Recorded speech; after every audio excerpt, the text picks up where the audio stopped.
ਅਲਮਸਤ ਫਕੀਰ ਅਤੇ ਪਾਪ ਧੋਣ ਵਾਲੀ ਨਦੀ ਵਾਲੀ ਕਹਾਣੀ। ਕਿਸੇ ਪਿੰਡ ਦੇ ਬਾਹਰ ਇੱਕ ਅਲਮਸਤ ਫਕੀਰ ਰਹਿੰਦਾ ਸੀ। ਉਹ ਬਹੁਤ ਹੀ ਨਿਰਲੇਪ, ਬੇਫਿਕਰ ਤੇ ਰੱਬ ਦੇ ਨਾਮ ਵਿੱਚ ਲੀਨ ਰਹਿੰਦਾ। ਲੋਕ ਉਸਦੇ ਕੋਲ ਦੁਆਵਾਂ ਲਈ ਆਉਂਦੇ, ਪਰ ਉਹ ਹਮੇਸ਼ਾ ਕਹਿੰਦਾ, ਪੁੱਤਰ, ਮੈਂ ਕੁਝ ਨਹੀਂ ਕਰਦਾ, ਸਭ ਰੱਬ ਹੀ ਕਰਦਾ ਹੈ। ਉਸ ਪਿੰਡ ਦੇ ਨੇੜੇ ਇੱਕ ਨਦੀ ਵਗਦੀ ਸੀ ਜਿਸ ਬਾਰੇ ਲੋਕਾਂ ਦਾ ਵਿਸ਼ਵਾਸ ਸੀ ਕਿ ਜੇ ਕੋਈ ਉਸ ਵਿੱਚ ਇਸ਼ਨਾਨ ਕਰੇ ਤਾਂ ਉਸਦੇ ਸਾਰੇ ਪਾਪ ਧੁੱਲ ਜਾਂਦੇ ਹਨ। ਹਰ ਸਾਲ ਮੇਲੇ ਦੇ ਦਿਨ ਦੂਰ ਦੂਰ ਤੋਂ ਲੋਕ ਆ ਕੇ ਉਸ ਨਦੀ ਵਿੱਚ ਨਹਾਉਂਦੇ। ਇੱਕ ਵਾਰ ਕੁਝ ਵਿਦਵਾਨਾਂ ਨੇ ਫਕੀਰ ਨੂੰ ਪੁੱਛਿਆ, ਮਹਾਰਾਜ, ਕੀ ਇਹ ਸੱਚ ਹੈ ਕਿ ਨਦੀ ਵਿੱਚ ਨਹਾਉਣ ਨਾਲ ਪਾਪ ਧੁੱਲ ਜਾਂਦੇ ਹਨ? ਫਕੀਰ ਹੱਸ ਪਿਆ ਤੇ ਕਹਿਣ ਲੱਗਾ, ਜੀ ਹਾਂ, ਪਾਪ ਤਾਂ ਨਦੀ ਵਿੱਚ ਧੁੱਲ ਜਾਂਦੇ ਹਨ, ਪਰ ਸੋਚੋ, ਉਹ ਕਿੱਥੇ ਜਾਂਦੇ ਹਨ? ਵਿਦਵਾਨ ਹੈਰਾਨ ਹੋ ਗਏ। ਫਕੀਰ ਨੇ ਆਪਣਾ ਲਾਠੀ ਪਾਣੀ ਵਿੱਚ ਸੁੱਟੀ ਤੇ ਕਿਹਾ, ਜਿਵੇਂ ਇਹ ਲਾਠੀ ਧਾਰ ਨਾਲ ਵਗਦੀ ਜਾਵੇਗੀ, ਤਿਵੇਂ ਮਨੁੱਖ ਦੇ ਪਾਪ ਵੀ ਵਗ ਕੇ ਨਦੀ ਦੇ ਕੰਢੇ ਉੱਤੇ ਬੈਠੇ ਰਹਿ ਜਾਂਦੇ ਹਨ। ਜੇ ਬੰਦਾ ਆਪਣੀ ਸੋਚ ਨਹੀਂ ਬਦਲਦਾ, ਤਾਂ ਉਹ ਨਾ ਕਿ ਜਿਵੇਂ ਹੀ ਵਾਪਸ ਆਉਂਦਾ ਹੈ, ਉਹੀ ਪਾਪ ਉਸਦੇ ਨਾਲ ਮੁੜ ਚੰਬੜ ਜਾਂਦੇ ਹਨ। ਲੋਕਾਂ ਨੂੰ ਫਕੀਰ ਦੀ ਗੱਲ ਸਮਝ ਆ ਗਈ। ਉਹ ਜਾਣ ਗਏ ਕਿ ਸਿਰਫ ਬਾਹਰੀ ਇਸ਼ਨਾਨ ਨਾਲ ਨਹੀਂ, ਸਗੋਂ ਮਨ ਦੀ ਸਫਾਈ ਨਾਲ ਹੀ ਪਾਪਾਂ ਤੋਂ ਛੁਟਕਾਰਾ ਮਿਲਦਾ ਹੈ। ਫਕੀਰ ਦੀ ਗੱਲ ਸੁਣ ਕੇ ਪਿੰਡ ਦੇ ਲੋਕ ਸੋਚ ਵਿੱਚ ਪੈ ਗਏ। ਉਹਨਾਂ ਨੂੰ ਪਹਿਲੀ ਵਾਰ ਇਹ ਸਮਝ ਆਈ ਸੀ ਕਿ ਸਿਰਫ ਰਸਮਾਂ ਨਾਲ ਕੁਝ ਨਹੀਂ ਬਣਦਾ। ਪਰ ਲੋਕਾਂ ਵਿੱਚੋਂ ਇੱਕ ਹੋਸ਼ਿਆਰ ਮਨੁੱਖ ਨੇ ਪੁੱਛਿਆ, ਫਕੀਰ ਜੀ, ਜੇ ਪਾਪ ਨਦੀ ਕੰਢੇ ਤੇ ਬੈਠੇ ਰਹਿੰਦੇ ਹਨ ਤਾਂ ਫਿਰ ਸਾਨੂੰ ਕੀ ਕਰਨਾ ਚਾਹੀਦਾ ਹੈ? ਕੀ ਕੋਈ ਐਸੀ ਥਾਂ ਹੈ ਜਿੱਥੇ ਉਹ ਸਦਾ ਲਈ ਖਤਮ ਹੋ ਜਾਣ? ਫਕੀਰ ਮੁਸਕਰਾਇਆ, ਅੱਖਾਂ ਬੰਦ ਕੀਤੀਆਂ ਤੇ ਬੋਲਿਆ, ਪਾਪਾਂ ਨੂੰ ਖਤਮ ਕਰਨ ਲਈ ਕਿਸੇ ਨਦੀ ਦੀ ਲੋੜ ਨਹੀਂ। ਉਹ ਤਾਂ ਮਨ ਦੇ ਅੰਦਰ ਦੀ ਅੱਗ ਨਾਲ ਸੜਦੇ ਹਨ। ਜਦੋਂ ਮਨੁੱਖ ਆਪਣੇ ਕਰਮ ਬਦਲਦਾ ਹੈ, ਜਦੋਂ ਦੂਜਿਆਂ ਨੂੰ ਦੁੱਖ ਦੇਣ ਦੀ ਬਜਾਏ ਸੁੱਖ ਦੇਣ ਲੱਗਦਾ ਹੈ, ਜਦੋਂ ਝੂਠ ਦੀ ਥਾਂ ਸੱਚ ਤੇ ਲਾਲਚ ਦੀ ਥਾਂ ਸੰਤੋਖ ਆ ਜਾਂਦਾ ਹੈ, ਤਦ ਹੀ ਪਾਪਾਂ ਦੀ ਜੜ ਸੁੱਕ ਜਾਂਦੀ ਹੈ। ਇਹ ਸੁਣ ਕੇ ਇੱਕ ਜਵਾਨ ਕੁੜੀ ਨੇ ਪੁੱਛਿਆ, ਫਕੀਰ ਜੀ, ਪਰ ਮਨ ਨੂੰ ਸਾਫ਼ ਕਰਨਾ ਸਭ ਤੋਂ ਔਖਾ ਹੈ। ਕੋਈ ਰਾਹ ਦੱਸੋ? ਫਕੀਰ ਨੇ ਹੱਸਦੇ ਹੋਏ ਕਿਹਾ, ਰਾਹ ਤਾਂ ਬਹੁਤ ਸਾਦਾ ਹੈ। ਹਰ ਰੋਜ਼ ਆਪਣੇ ਆਪ ਤੋਂ ਇੱਕ ਸਵਾਲ ਪੁੱਛੋ, ਅੱਜ ਮੈਂ ਕਿਸੇ ਦਾ ਭਲਾ ਕੀਤਾ ਜਾਂ ਕਿਸੇ ਦਾ ਦਿਲ ਦੁਖਾਇਆ? ਜੇ ਜਵਾਬ ਚੰਗਾ ਹੈ ਤਾਂ ਮਨ ਧੋਇਆ ਗਿਆ। ਜੇ ਜਵਾਬ ਔਖਾ ਹੈ ਤਾਂ ਤੁਰੰਤ ਸੋਚ ਬਦਲੋ। ਇਹੀ ਸੱਚੀ ਨਦੀ ਹੈ, ਜੋ ਮਨ ਦੇ ਅੰਦਰ ਵਗਦੀ ਹੈ। ਲੋਕਾਂ ਦੀਆਂ ਅੱਖਾਂ ਖੁੱਲ ਗਈਆਂ। ਉਹ ਜਾਣ ਗਏ ਕਿ ਅਸਲ ਪਾਪ ਧੋਣ ਵਾਲੀ ਨਦੀ ਬਾਹਰ ਨਹੀਂ, ਸਗੋਂ ਆਪਣੇ ਹੀ ਦਿਲ ਦੇ ਅੰਦਰ ਹੈ। ਵੱਡੀ ਸਿੱਖਿਆ, ਸਰੀਰਕ ਨਹਾਉਣਾ ਸਾਫ਼ ਕਰਦਾ ਹੈ ਸਰੀਰ ਨੂੰ, ਪਰ ਮਨੁੱਖ ਦੇ ਕਰਮ ਤੇ ਇਰਾਦੇ ਹੀ ਸਾਫ਼ ਕਰਦੇ ਹਨ ਆਤਮਾ ਨੂੰ। ਬਾਹਰੀ ਨਦੀਆਂ ਵਿੱਚ ਪਾਪ ਨਹੀਂ ਧੁਲਦੇ, ਉਹ ਤਾਂ ਅੰਦਰੂਨੀ ਨਦੀ ਪ੍ਰੇਮ, ਦਇਆ ਤੇ ਸੱਚਾਈ ਦੀ ਨਾਲ ਹੀ ਧੁਲਦੇ ਹਨ। ਫਕੀਰ ਦੀ ਅਲਮਸਤੀ ਇਹੀ ਹੈ ਕਿ ਉਹ ਰਸਮਾਂ ਤੋਂ ਉੱਪਰ ਉੱਠ ਕੇ ਸੱਚੀ ਸਿੱਖਿਆ ਦਿੰਦਾ ਹੈ। ਫਕੀਰ ਦੀ ਗੱਲ ਸੁਣ ਕੇ ਪਿੰਡ ਵਾਲਿਆਂ ਦੇ ਦਿਲਾਂ ਵਿੱਚ ਇੱਕ ਚੰਗੀ ਹਿਲਚਲ ਹੋਈ। ਪਰ ਹਰ ਕੋਈ ਇੱਕੋ ਜਿਹਾ ਨਹੀਂ ਸੀ। ਕੁਝ ਲੋਕਾਂ ਨੂੰ ਫਕੀਰ ਦੀਆਂ ਗੱਲਾਂ ਬੜੀਆਂ ਅਜੀਬ ਤੇ ਔਖੀਆਂ ਲੱਗਦੀਆਂ ਸਨ। ਪਿੰਡ ਦਾ ਇੱਕ ਧਨਵਾਨ ਵਪਾਰੀ ਬੜਾ ਗੁੱਸੇ ਵਿੱਚ ਆ ਗਿਆ।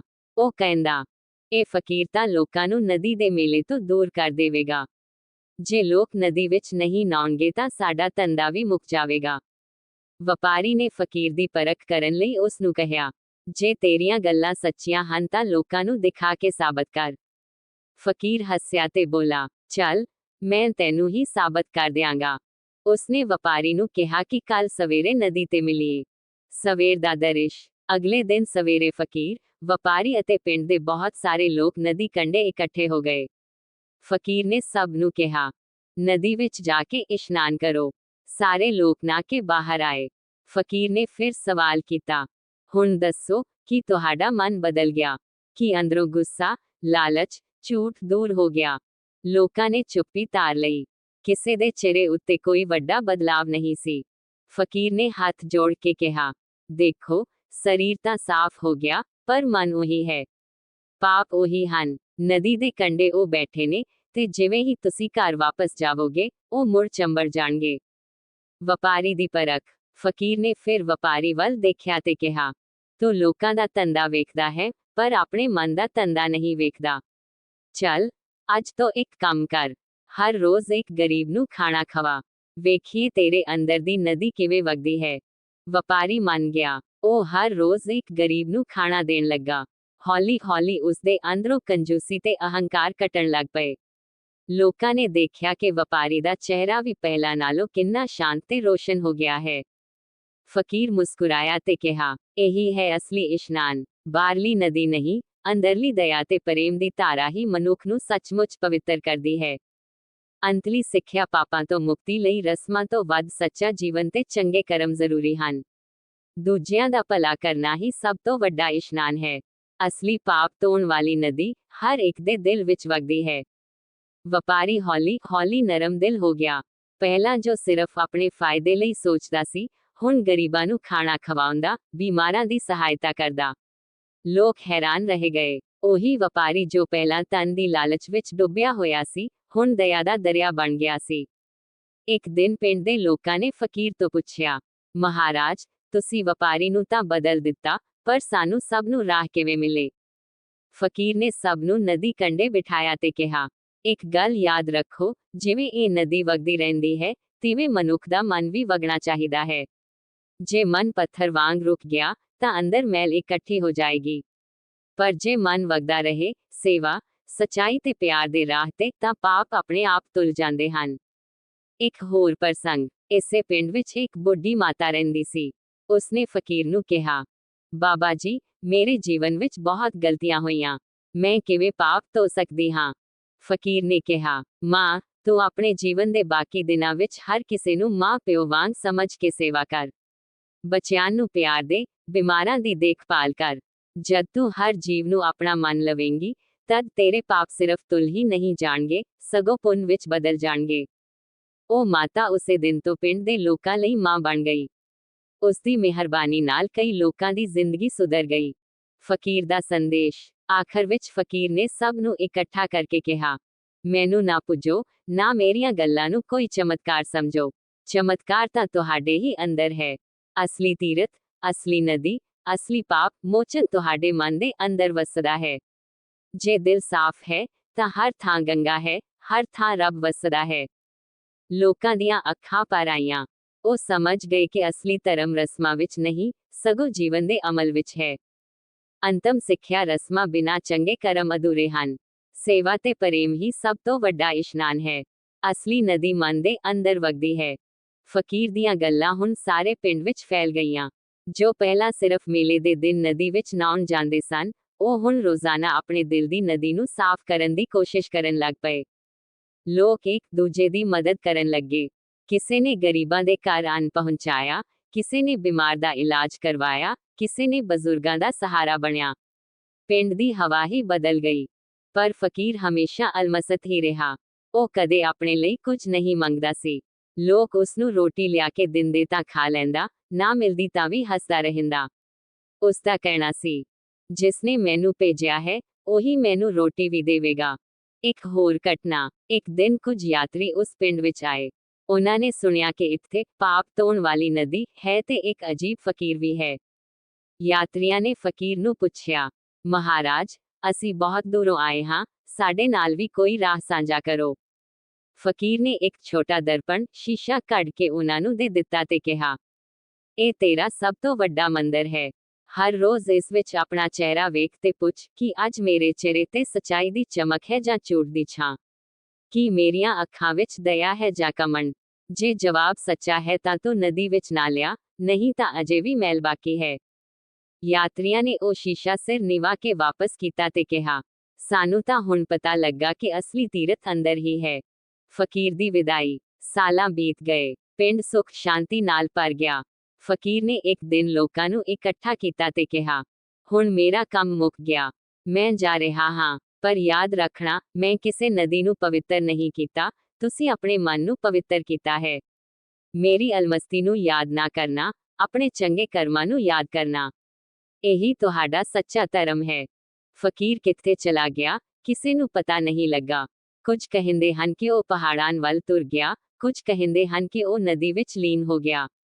ਪਰ ਲੋਕਾਂ ਦੇ ਦਿਲਾਂ ਵਿੱਚ ਉਸ ਦੀ ਗੱਲ ਹਮੇਸ਼ਾ ਲਈ ਵਸ ਗਈ। ਆਖਰੀ ਸਿੱਖਿਆ, ਅਸਲ ਤੀਰਥ, ਅਸਲ ਨਦੀ, ਅਸਲ ਗੰਗਾ ਮਨ ਦੇ ਅੰਦਰ ਹੈ।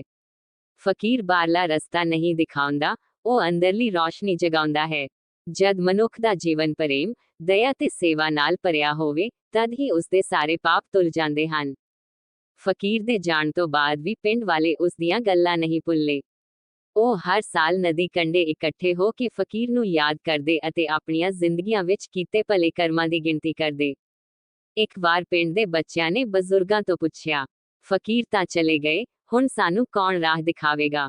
ਬਜ਼ੁਰਗਾਂ ਨੇ ਮੁਸਕਰਾ ਕੇ ਕਿਹਾ, ਫਕੀਰ ਕਦੇ ਨਹੀਂ ਜਾਂਦੇ। ਜਦ ਤੂੰ ਕਿਸੇ ਦੀ ਮਦਦ ਕਰਦਾ ਹੈ, ਜਦ ਤੂੰ ਸੱਚ ਬੋਲਦਾ ਹੈ, ਜਦ ਤੂੰ ਗੁੱਸਾ ਛੱਡ ਕੇ ਪਿਆਰ ਕਰਦਾ ਹੈ, ਉਸ ਵੇਲੇ ਫਕੀਰ ਤੇਰੇ ਨਾਲ ਹੁੰਦਾ ਹੈ। ਪਿੰਡ ਦਾ ਬਦਲਾਵ। ਸਾਲਾਂ ਬੀਤਦੇ ਗਏ। ਉਹ ਪਿੰਡ, ਜੋ ਪਹਿਲਾਂ ਸਿਰਫ ਮੇਲੇ ਅਤੇ ਨਦੀ ਦੇ ਨਾਮ ਨਾਲ ਮਸ਼ਹੂਰ ਸੀ, ਹੁਣ ਪ੍ਰੇਮ ਦਾ ਪਿੰਡ ਕਹਾਉਣ ਲੱਗ ਪਿਆ। ਲੋਕਾਂ ਨੇ ਇੱਕ ਦੂਜੇ ਲਈ ਅਨਾਜ ਦੇ ਗੋਦਾਮ ਬਣਾਏ, ਗਰੀਬਾਂ ਲਈ ਸਾਂਝੇ ਘਰ ਬਣਾਏ, ਅਤੇ ਹਰ ਘਰ ਵਿੱਚ ਦਇਆ ਦਾ ਚਿਰਾਗ ਜਲਾਇਆ ਜਾਣ ਲੱਗਾ। ਯਾਤਰੀ ਜਦ ਵੀ ਉੱਥੇ ਆਉਂਦੇ, ਉਹ ਹੈਰਾਨ ਰਹਿ ਜਾਂਦੇ ਕਿ ਇੱਥੇ ਦੇ ਲੋਕਾਂ ਦੇ ਚਿਹਰੇ ਇੰਨੇ ਰੌਸ਼ਨ ਤੇ ਦਿਲ ਇੰਨੇ ਨਰਮ ਕਿਵੇਂ ਹਨ। ਬਜ਼ੁਰਗ ਹੱਸ ਕੇ ਕਹਿੰਦੇ, ਇਹ ਸਭ ਇੱਕ ਅਲਮਸਤ ਫਕੀਰ ਦਾ ਅਸੀਸ ਹੈ, ਜਿਸ ਨੇ ਸਾਨੂੰ ਅਸਲੀ ਨਦੀ ਦਿਖਾਈ ਸੀ।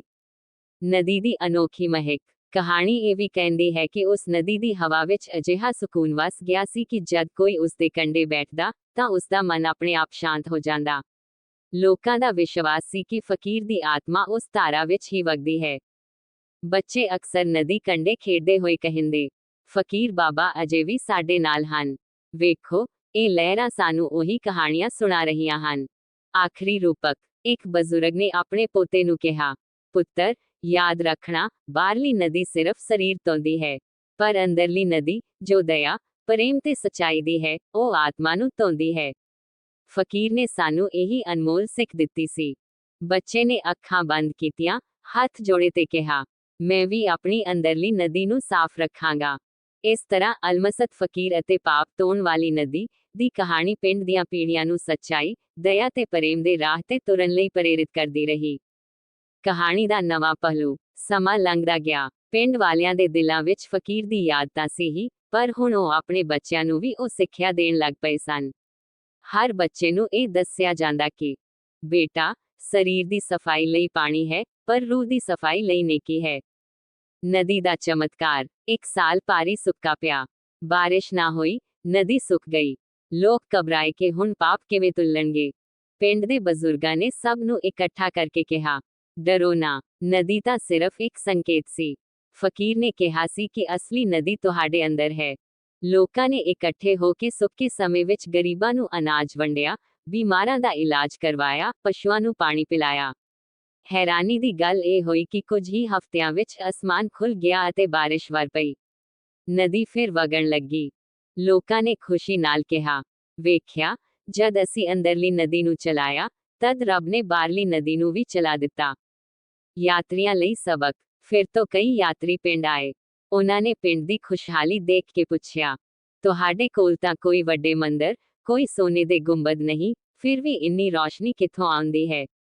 ਪਿੰਡ ਦੇ ਇੱਕ ਨੌਜਵਾਨ ਨੇ ਹੱਸ ਕੇ ਕਿਹਾ, ਸਾਡਾ ਮੰਦਰ ਸਾਡਾ ਦਿਲ ਹੈ, ਸਾਡੀ ਨਦੀ ਸਾਡੀ ਦਇਆ ਹੈ, ਤੇ ਸਾਡਾ ਧਰਮ ਸਾਡਾ ਸੱਚਾ ਜੀਵਨ ਹੈ।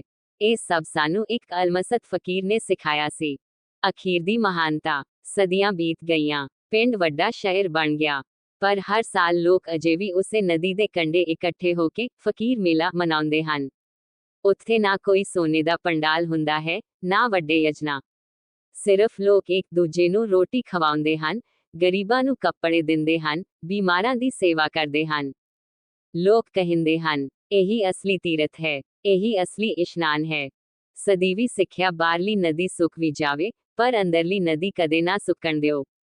ਪਾਪ ਧੋਣ ਦਾ ਇੱਕੋ ਰਸਤਾ ਹੈ, ਦਇਆ, ਪ੍ਰੇਮ ਤੇ ਸੱਚਾਈ। ਅਲਮਸਤ ਫਕੀਰ ਤਾਂ ਚਲੇ ਗਏ, ਪਰ ਉਹਨਾਂ ਦੀਆਂ ਗੱਲਾਂ ਸਦਾ ਲਈ ਨਦੀ ਵਾਂਗ ਵਗਦੀਆਂ ਰਹਿੰਦੀਆਂ ਹਨ। ਨਵਾਂ ਪੜਾ, ਨਦੀ ਦਾ ਰਾਜ਼। ਕਈ ਸਾਲਾਂ ਬਾਅਦ ਇੱਕ ਵਿਦਵਾਨ ਯੋਗੀ ਪਿੰਡ ਵਿੱਚ ਆਇਆ। ਉਸਨੇ ਪਿੰਡ ਦੀ ਸ਼ਾਂਤੀ, ਪ੍ਰੇਮ ਤੇ ਸੁੱਖ ਦੇਖਿਆ ਤਾਂ ਹੈਰਾਨ ਹੋ ਕੇ ਪੁੱਛਿਆ, ਤੁਹਾਡੇ ਕੋਲ ਤਾਂ ਕੋਈ ਵੱਡੇ ਮੰਦਰ, ਨਾ ਵੱਡੇ ਧਾਰਮਿਕ ਅਖਾੜੇ, ਫਿਰ ਵੀ ਇੰਨਾ ਸੁੱਖ ਚੈਨ ਕਿਵੇਂ? ਪਿੰਡ ਦੇ ਬਜ਼ੁਰਗ ਨੇ ਕਿਹਾ, ਸਾਡੇ ਕੋਲ ਇੱਕ ਫਕੀਰ ਸੀ। ਉਸਨੇ ਸਾਨੂੰ ਦੱਸਿਆ ਸੀ ਕਿ ਅਸਲੀ ਨਦੀ ਬਾਹਰ ਨਹੀਂ, ਅੰਦਰ ਹੈ। ਉਸ ਦੀ ਗੱਲ ਨੂੰ ਅਸੀਂ ਆਪਣੀ ਜ਼ਿੰਦਗੀ ਦਾ ਰਾਹ ਬਣਾ ਲਿਆ। ਯੋਗੀ ਨੇ ਉਹ ਨਦੀ ਦੇਖਣ ਦੀ ਇੱਛਾ ਜਤਾਈ। ਲੋਕ ਉਸ ਨੂੰ ਕੰਢੇ ਤੇ ਲੈ ਗਏ। ਯੋਗੀ ਧਿਆਨ ਵਿੱਚ ਬੈਠ ਗਿਆ। ਕੁਝ ਹੀ ਵੇਲੇ ਬਾਅਦ ਉਸ ਦੀ ਅੱਖਾਂ ਵਿੱਚ ਆਂਸੂ ਆ ਗਏ। ਉਸਨੇ ਕਿਹਾ, ਇਹ ਨਦੀ ਤਾਂ ਆਮ ਹੈ, ਪਰ ਇਸ ਦੇ ਕੰਢੇ ਬੈਠੇ ਲੋਕਾਂ ਦੇ ਦਿਲ ਨਦੀ ਵਰਗੇ ਵਗਦੇ ਹਨ। ਇਹੀ ਹੈ ਉਸ ਅਲਮਸਤ ਫਕੀਰ ਦਾ ਅਸਲ ਚਮਤਕਾਰ। ਇੱਕ ਨਵੀਂ ਕਥਾ ਜੰਮਦੀ ਹੈ। ਸਮੇਂ ਦੇ ਨਾਲ ਇਸ ਫਕੀਰ ਬਾਰੇ ਕਈ ਕਥਾਵਾਂ ਜੰਮ ਗਈਆਂ। ਕੁਝ ਕਹਿੰਦੇ ਸਨ ਕਿ ਉਹ ਰੱਬ ਦਾ ਦੂਤ ਸੀ, ਕੁਝ ਕਹਿੰਦੇ ਕਿ ਉਹ ਸੱਚੀ ਗਿਆਨ ਦੀ ਮੂਰਤ ਸੀ। ਪਰ ਪਿੰਡ ਦੇ ਲੋਕ ਹੱਸ ਕੇ ਕਹਿੰਦੇ, ਉਹ ਸਿਰਫ ਇੱਕ ਸਧਾਰਨ ਮਨੁੱਖ ਸੀ, ਜਿਸਨੇ ਸਾਨੂੰ ਆਪਣਾ ਮਨੁੱਖਪਨ ਯਾਦ ਕਰਵਾਇਆ। ਬੱਚਿਆਂ ਦੀ ਸਿੱਖਿਆ। ਪਿੰਡ ਦੇ ਸਕੂਲ ਵਿੱਚ ਹਰ ਸਵੇਰੇ ਅਧਿਆਪਕ ਬੱਚਿਆਂ ਨੂੰ ਇੱਕ ਸਵਾਲ ਪੁੱਛਦਾ, ਅੱਜ ਕੌਣ ਆਪਣੀ ਅੰਦਰਲੀ ਨਦੀ ਸਾਫ਼ ਰੱਖੇਗਾ? ਬੱਚੇ ਹੱਥ ਚੁੱਕ ਕੇ ਕਹਿੰਦੇ, ਅਸੀਂ ਸਭ ਰੱਖਾਂਗੇ। ਫਿਰ ਉਹਨਾਂ ਨੂੰ ਛੋਟੇ-ਛੋਟੇ ਕੰਮ ਦਿੱਤੇ ਜਾਂਦੇ, ਕਿਸੇ ਨੂੰ ਚਿੜੀਆਂ ਨੂੰ ਦਾਣਾ ਪਾਉਣਾ, ਕਿਸੇ ਨੂੰ ਬਿਮਾਰ ਦੋਸਤ ਨੂੰ ਹੋਮਵਰਕ ਵਿੱਚ ਮਦਦ ਕਰਨੀ, ਕਿਸੇ ਨੂੰ ਘਰ ਵਿੱਚ ਮਾਪਿਆਂ ਦੀ ਸੇਵਾ ਕਰਨੀ। ਇਸ ਤਰ੍ਹਾਂ ਪੀੜ੍ਹੀ ਦਰ ਪੀੜ੍ਹੀ ਫਕੀਰ ਦੀ ਸਿੱਖਿਆ ਜਿਉਂਦੀ ਰਹੀ। ਅੰਤ ਦਾ ਦਰਸ਼ਨ। ਕਥਾ ਇਹ ਵੀ ਕਹਿੰਦੀ ਹੈ ਕਿ ਕਈ ਵਾਰ ਚੰਦਨੀ ਰਾਤਾਂ ਵਿੱਚ ਨਦੀ ਦੇ ਕੰਢੇ ਅਲਮਸਤ ਫਕੀਰ ਦਾ ਸਾਇਆ ਦਿਸਦਾ ਹੈ। ਕੋਈ ਉਸ ਨੂੰ ਬਾਂਸਰੀ ਵਜਾਉਂਦਾ ਸੁਣਦਾ ਹੈ, ਕੋਈ ਹੱਸਦਾ ਵੇਖਦਾ ਹੈ। ਪਰ ਸਭ ਜਾਣਦੇ ਹਨ, ਇਹ ਸਾਇਆ ਯਾਦ ਦਿਲਾਉਂਦਾ ਹੈ ਕਿ ਅਸਲੀ ਧੋਵਣ ਦਾ ਸਥਾਨ ਸਾਡੇ ਆਪਣੇ ਦਿਲ ਹਨ। ਅੰਤਿਮ ਸੰਦੇਸ਼। ਧਰਮ ਦਾ ਮੂਲ ਬਾਹਰੀ ਰਸਮਾਂ ਨਹੀਂ, ਅੰਦਰਲੀ ਪਵਿੱਤਰਤਾ ਹੈ। ਹਰ ਮਨੁੱਖ ਦੇ ਦਿਲ ਵਿੱਚ ਇੱਕ ਨਦੀ ਵਗਦੀ ਹੈ, ਜੇ ਉਹ ਸਾਫ਼ ਹੈ ਤਾਂ ਜੀਵਨ ਸੁਖਮਈ ਹੈ। ਅਲਮਸਤ ਫਕੀਰ ਸਾਨੂੰ ਯਾਦ ਦਿਵਾਉਂਦਾ ਹੈ ਕਿ ਅਸਲੀ ਤੀਰਥ ਆਪਣੇ ਹੀ ਅੰਦਰ ਹੈ। ਤੁਹਾਡਾ ਬਹੁਤ ਬਹੁਤ ਧੰਨਵਾਦ ਜੀ ਸੁਣਨ ਲਈ।